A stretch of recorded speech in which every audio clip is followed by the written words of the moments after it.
கிறிஸ்துக்குள் அன்பான தேவ பிள்ளைகள், உங்கள் ஒவ்வொருவரையும் ஆண்டவராகிய இயேசு கிறிஸ்துவின் நல்ல நாமத்தில் வாழ்த்தி வரவேற்கிறோம். இந்த கால வேளையில் தெய்வீக தொடுதல் மூலம் உங்களை சந்திப்பதிலே நாங்கள் மிக்க மகிழ்ச்சியுள்ளவர்களாய் காணப்படுகிறோம்.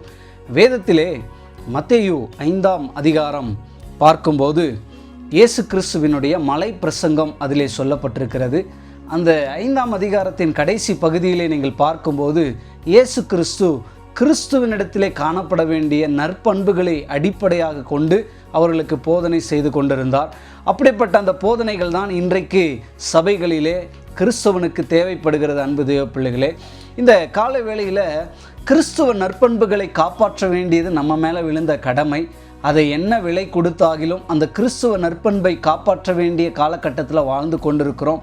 என்ன அவமானப்பட்டாகிலும் அந்த கிறிஸ்துவ நற்பண்புகளை காப்பாற்ற வேண்டிய காலகட்டத்தில் வாழ்ந்து கொண்டிருக்கிறோம்.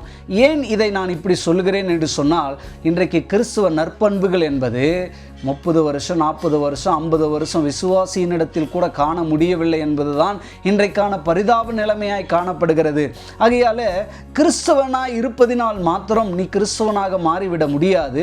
கிறிஸ்துவினுடைய நற்பண்புகள் இருக்கும்போது தான் நீ கிறிஸ்தவனாக, கிறிஸ்துவுக்கு சாட்சிகளாக நம்மால் ஜீவிக்க முடியும் என்பதை நீங்கள் ஒருபோதும் மறந்து போக வேண்டாம். அன்பு தேவ பிள்ளைகளே, ஆண்டவர் என்ன சொல்றாரு அங்கே கிறிஸ்துவ நற்பண்புல அநேக காரியங்களை அவர் சொல்லிட்டு வரும்போது, உள்ளதை உள்ளதென்றும் இல்லாததை இல்லாததென்றும் பேச வேண்டும். இது ஒரு கிறிஸ்துவ நற்பண்பாக இருக்கிறது. அன்பு தேவ பிள்ளைகளே, இருக்கிறதை இருக்கிறதுன்னு சொல்லுங்க, இல்லாததை இல்லாததுன்னு சொல்லுங்க.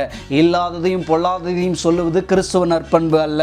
ஆண்டவர் அப்படியே சொல்லிட்டு வரும்போது, கண்ணுக்கு கண் பல்லுக்கு பல் பழி வாங்குவது கிறிஸ்துவின் நற்பண்புகள் அல்ல என்பதை ஆண்டவர் இங்கே சொல்லுகிறார். அப்படி என்றால் பழி வாங்குவது என்பது கிறிஸ்துவின் நற்பண்புகள்ல வரவே வராது. நாம பழி வாங்குறதுக்காக யாரையும் துடிக்கவும் கூடாது என்பதை நீங்கள் மறந்து போக வேண்டாம்.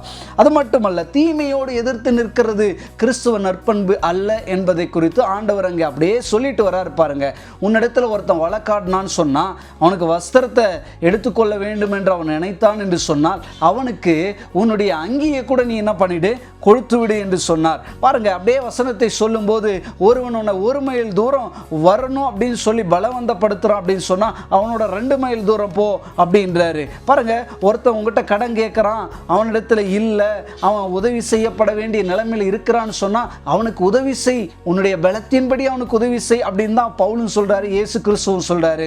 அப்படியே நீங்க அதில் பார்த்துட்டு வந்தீங்கன்னா, உனக்கு அடுத்தவனை சிநேகித்து உன் சத்துருவை பகைப்பாயாக என்று தான் ஆண்டவர் சொல்லியிருக்கிறார் அப்படின்னு சொல்லி நம்ம நியாயப்பிரமாணத்திலே பார்க்க முடியும். ஆனால் ஆண்டவர் என்ன சொல்றாருன்னு சொன்னா, உன்னை உன் சத்துருக்களை சிநேகி என்று சொல்லியிருக்கிறார். அப்படி என்றால் கிறிஸ்துவ வாழ்க்கையில சத்துருக்களை சிநேகிப்பது என்பது கிறிஸ்துவின் நற்பண்பாக இருக்கிறது.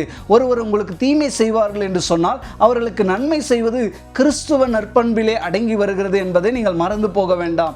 ஆனால் இன்றைக்கு சபை இதை மறந்து போனது, ஊழியர்கள் இதை மறந்து போனார்கள், ஒவ்வொரு சிறு பிள்ளைகள் இதை மறந்து போனார்கள் என்பதிலே எந்த மாற்றமும் இல்லை. அதனால தான் ஆண்டவர் சொல்றாரு, கிறிஸ்துவ நற்பண்பை காப்பாற்ற வேண்டும் என்பதற்காக தன்னுடைய ஜீவனையே கல்வாரி சிலுவையில் அவர் கொடுக்க வேண்டியதாக இருந்தது. அன்பு தேவ பிள்ளைகளே, இந்த கால வேளையில் நான் கூட உங்களுக்கு சொல்றேன், கிறிஸ்துவ நற்பண்புகளை காப்பாற்ற நாம் முயற்சிப்போம். கர்த்தர் நம்மை ஆசீர்வதிப்பாராக.